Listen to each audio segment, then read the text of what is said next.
This is a completely made up thing, but say you're a company and you make Bermuda shorts, right? And you've got a subsidiary in Bermuda, that makes sense, right? But say you are a pension fund in Canada run by, say, the former governor of the Bank of Canada in the UK, just throwing one out there, and you have a subsidiary set up in a bike shop in Bermuda, then that's a tax haven.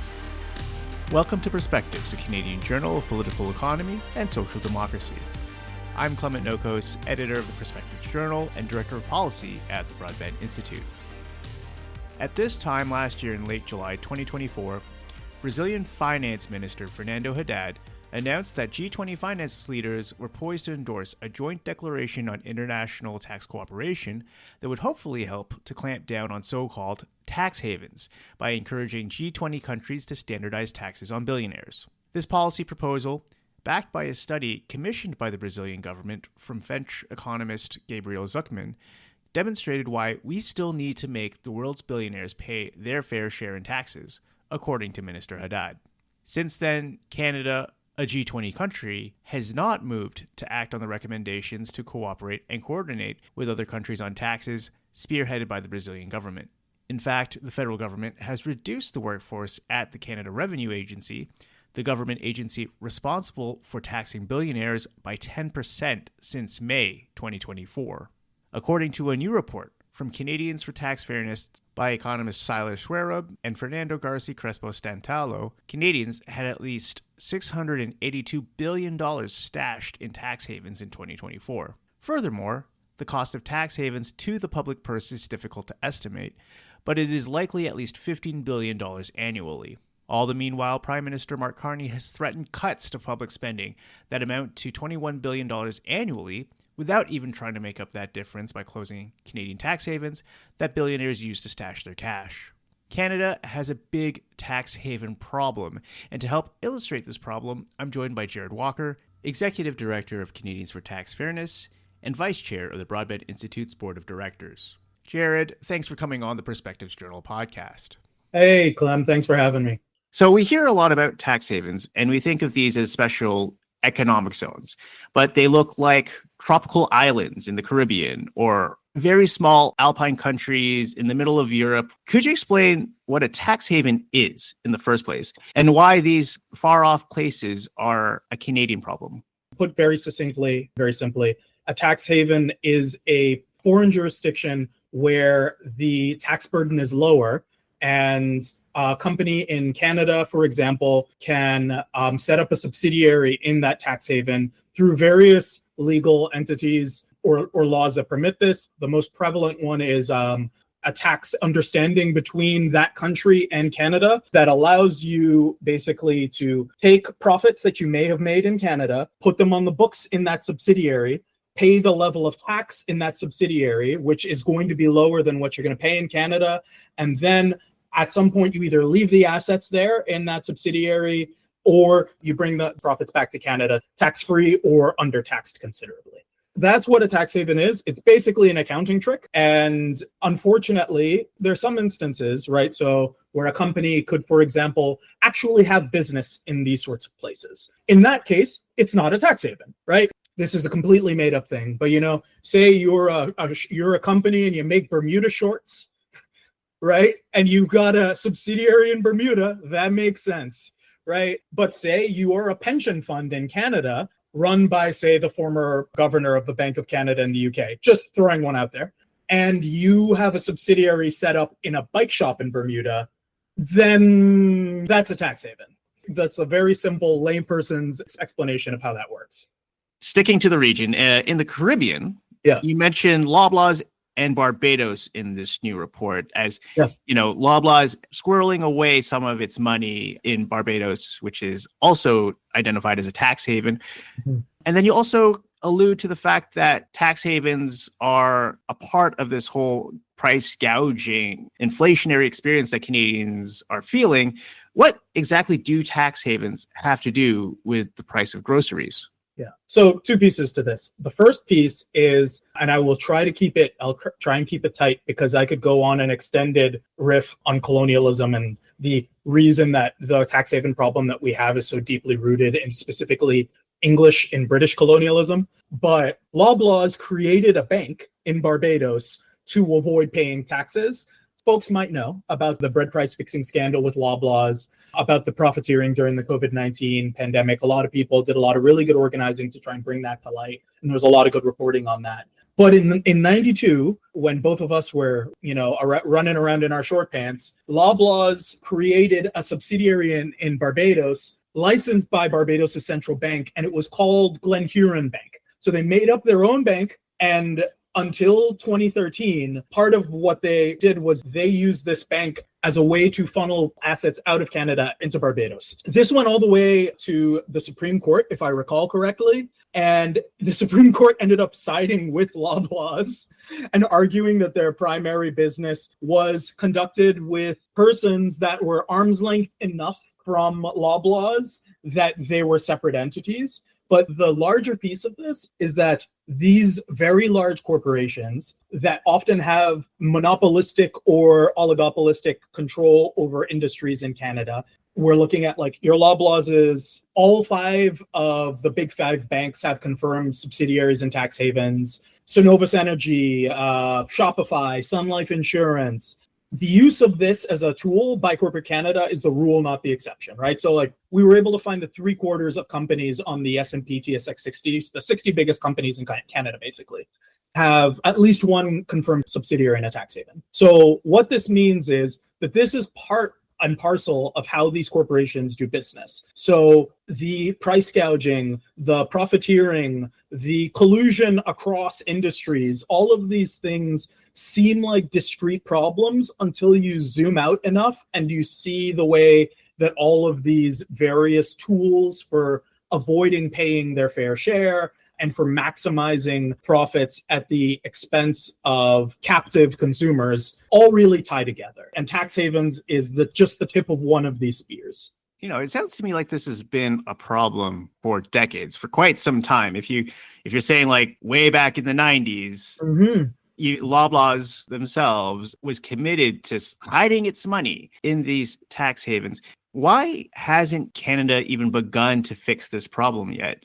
Why is it that tax havens still exist, ailing our economy, removing billions of dollars of revenue every year?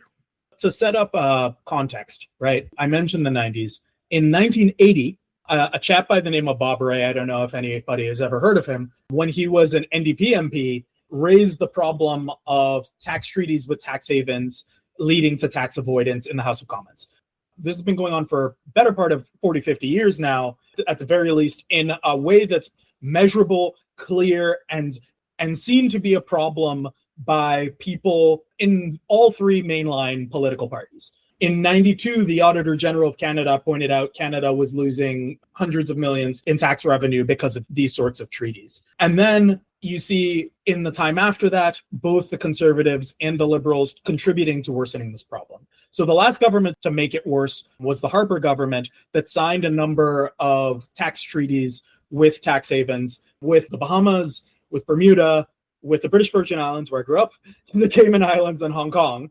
Those 5 agreements alone led to $47 billion in assets being drained from Canada and shifted to tax havens in 5 years. But to be fair, the Chrétien government under Finance Minister Paul Martin in the 90s also contributed to this problem by changing the laws so that dividends from foreign subsidiaries would be tax exempt in Canada if Canada had signed a tax treaty with that country, right? This is a multi-partisan problem, as stated by people on the record on all parties, but also a problem that both parties that have governed federally have contributed to. So I don't want to impugn people's motives, but I will just say that it seems very clear that the folks who have been in power, whether they have sincerely attempted to solve this problem or not, have not solved it. The problem has gotten worse. Over the past 10 years, we're looking at a 165% increase in the amount of assets in tax havens. We're up to $682 billion in assets in tax havens now.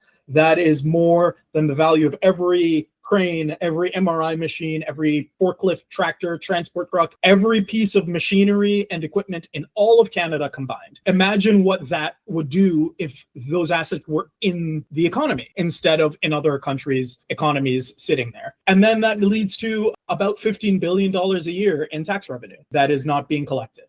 I think it's clear that how we got here because the people and the politicians who wrote these laws had some very strong connections to some of the institutions that would benefit the most from these laws. We're looking at, like, for example, the Prime Minister, who, as we know, used to work at a place called Brookfield. Brookfield has more confirmed subsidiaries than any other company on the TSX 60. There is not a government since maybe Harper's government or Martin's government that has more familiarity with tax havens than this government. So they should be able to fix it. So let's get them to do it. It kind of begs the question, what are other countries doing to fix this problem?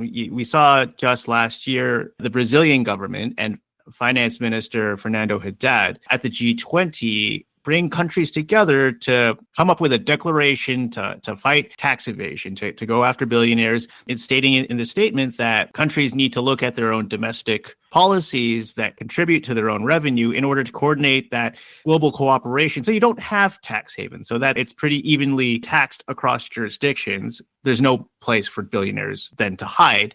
But that's just an international declaration. Canada still hasn't learned from anything to tackle this problem. It's clearly a global issue. It crosses borders.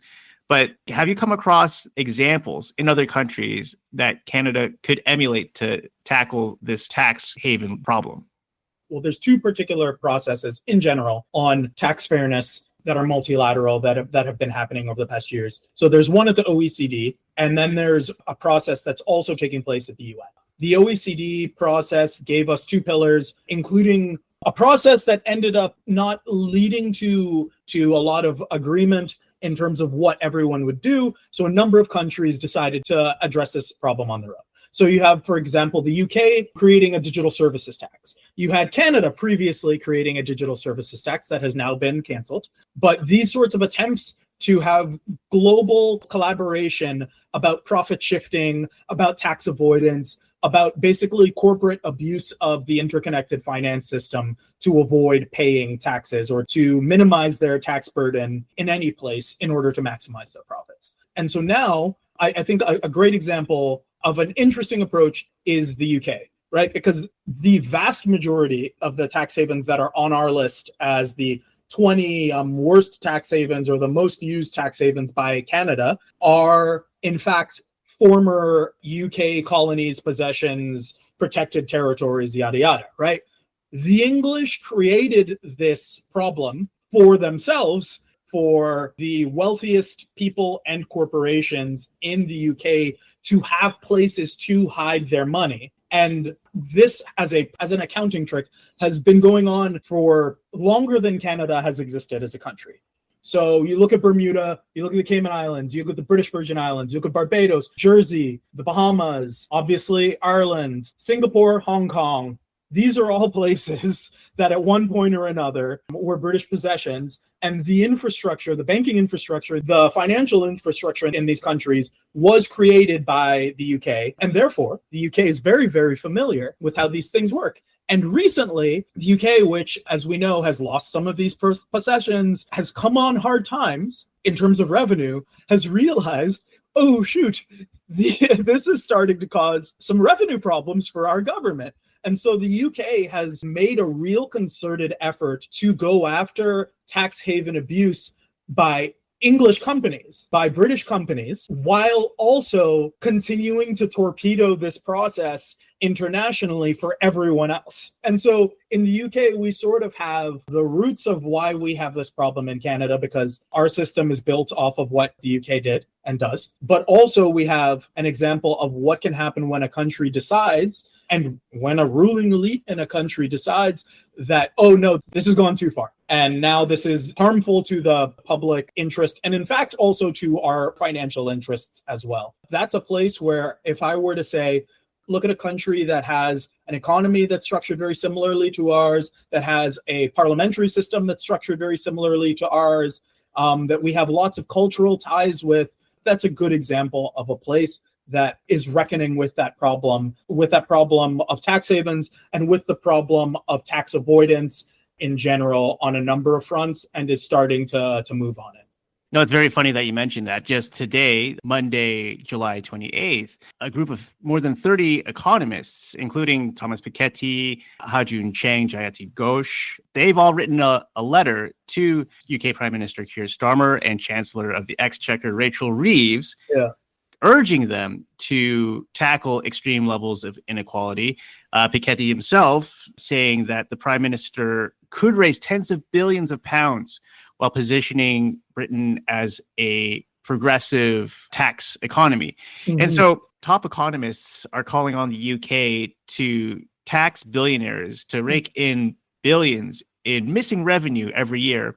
You know, it brings to mind another Prime Minister, Mark Carney, who is currently looking to push forward on cuts to the public service to the tune of $21 billion annually. And if top economists are saying billions of dollars, tens of billions of dollars can be recovered by going after tax havens and tax loopholes, taxing the rich, are Mark Carney's cuts really even necessary if what we can actually do is break even or even bring in more revenue to fund social services if we follow through with addressing tax havens? Yeah, I think that is a really great question that really puts a really fine point on it. Because if our problem is we are cash strapped, so we've been told, and we need to find efficiencies in this budget so that we can adjust to the new problems that we've got and really zero in on whatever these core priorities are, then surely we would be considering all of the tools that we have available in our toolbox to put revenue on the table so that we can prioritize the things that Canadians need and not make cuts that will be harmful to them. You've got rather a possibility to free up north of $15 billion a year on the table if we close these agreements that we have with these countries so that taxes are actually levied on the money that is made here rather than watching that money be sucked out of our economy to some tax haven and then brought back in tax-free. So $15 billion a year on the table, we're looking at $21 billion in cuts, right? That's just very simple arithmetic. Then we're looking at, for example, the DST that was just canceled so that we could suck up to the Broligarchs and Donald Trump. That was being projected at $7.2 billion in new revenue over 5 years. And we haven't even gone into what a wealth tax might do, what a windfall profits tax might do, what it might accrue in revenue for us to do what so many other countries, including even the US, does, and have an inheritance tax, or as I would prefer to call it, a Nepo baby tax, right? So that the Westons and the Thompsons and these just ultra wealthy families are not just passing on all of this wealth without contributing it back to the public trust that allowed them to make it. And all of a sudden, I think with any of those variety of tools, the cuts are seen to be unnecessary. So I really would urge, and I think where we're at right now, we're heading into the budget process. There is an opportunity here for us to reframe this conversation and to not be having a conversation about like how we minimize the hurt to Canadians, but about how we get the corporations and the people who are the wealthiest among us, who are profiting handsomely off of the lucrative market that Canada has to provide, off of our natural resources, off of one of the most innovative and skilled workforces in the world, how those folks can pay their fair share of the profit that they have made here. And in doing so, allow us to build a better country. Jared, thank you for joining me today on the Perspectives Journal podcast. Thanks, Clem. It was a pleasure. That was Jared Walker, Executive Director of Canadians for Tax Fairness. You can read the full report entitled The Rise and Rise of Tax Havens, How the Ultra-Rich and Megacorporations Hide Wealth and Cost Us Billions at taxfairness.ca. And if you like this interview, share and subscribe to Perspectives, a Canadian journal of political economy and social democracy, on all major podcast platforms, as well as Press Progress's award-winning Sources podcast that digs deeper into the news stories you won't find in the major papers. The Perspectives Journal podcast and Sources are proud members of the Harbinger Media Network, Canada's progressive Perspective podcast community. You can read more in Perspectives Journal, a publication of the Broadbent Institute, by visiting perspectivesjournal.ca, and get more from the Broadbent Institute by subscribing to our mailing list at broadbentinstitute.ca/subscribe.